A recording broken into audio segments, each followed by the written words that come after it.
बच्चों एक और न्यूमेरिकल देखें पोटेंशियोमीटर का डीसी सर्किट में। पोटेंशियोमीटर में हमको दिया है 5 वोल्ट का यहाँ सेल लगा हुआ, बैटरी लगी हुई है जो कि इस पूरे सर्किट में करंट फ्लो करा रही है।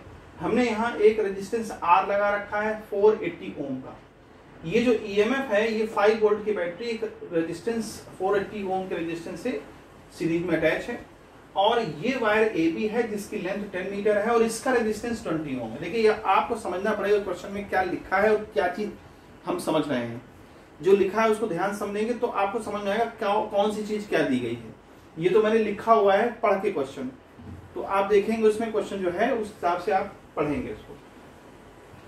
जब इस सेल को, अच्छा यहाँ रेजिस्टेंस बॉक्स नहीं लगा हुआ है, मैंने ऐसे लगा दिया था, लास्ट क्वेश्चन था उसका उस तरह से करने के लिए।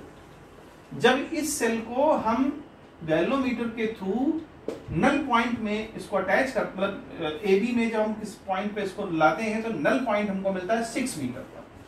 क्वेश्चन हमको क्या कहता है, क्वेश्चन हमको क्या निकालना है? सबसे पहले आपको निकालना है पोटेंशियल ग्रेडियंट और E। देखिए हमने आपको पहले बताया कि पोटेंशियल ग्रेडियंट निकालने के लिए बच्चों आपको कुछ बातें, ये की पॉइंट्स हैं कि K निकालने के लिए आपको V चाहिए होगा।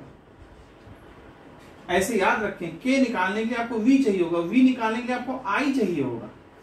तो सबसे पहले इसमें क्या निकालेंगे? I निकालेंगे। I क्या हो जाएगा? I कौन सी? जो इस पे करंट फ्लो हो रही है, तो I क्या हो जाएगा? E upon R। अगर इसका इंटरनल रेजिस्टेंस दिया है तो प्लस R भी कर लेंगे, लेकिन नहीं दिया तो कोई जरूरत नहीं। 5 अपॉन ये R कितना दिया है? 480, तो 480 यहां हमने लिख लिया। अब ये लंबा कैलकुलेशन है, करने की जरूरत नहीं है क्योंकि हमें V निकालना है। तो V इज इक्वल टू क्या हो जाएगा? I ये वाला और R इसका, RAB। अब देखिए I कितना है? 5 अपॉन 480 और RAB की वैल्यू क्या है? 20। तो देखिए यहां से सॉल्व कर सकते हैं हम लोग। 5 अपॉन 24 वोल्ट। क्लियर बच्चों? जब हमको V मालूम चल गया तो K निकाला जा सकता है। K क्या होता है? तो ये हमने आपको बताया था कि E इज इक्वल टू होता है K इंटू L। तो क्या हो जाएगा? K is equal to V upon L। और L कौन सी? ये पूरी L AB।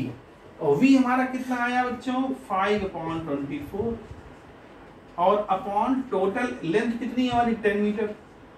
तो इसको जब सॉल्व करेंगे तो देखिए कुछ चीज इसमें आएगा 1 अपॉन 48।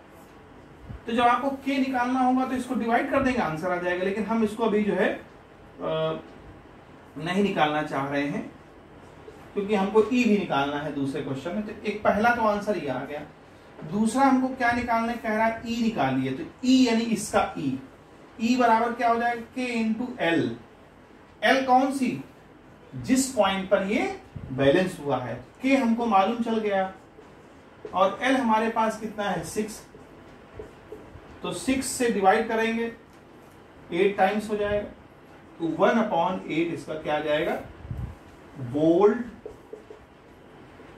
इसका आंसर हो जाएगा। ठीक है, तो इसको डेसिमल्स भी कन्वर्ट कर लेंगे तो इसका ही आंसर हो जाएगा। तो इस तरह से देखिए फिर वही बात है कि सबसे पहले हमको K चाहिए होगा, उसके लिए V चाहिए होगा, उसके लिए I चाहिए होगा। तो उसी क्रम में हम इसको करेंगे। पहले भी मैंने एक सवाल बताया इसी टाइप से, तो उसको इस तरह से करा जाता है। ठीक है बच्चों, समझ में आ गया होगा उम्मीद है। बाकी कोई प्रॉब्लम है तो ये मैं आ सकता हूँ। Good bye.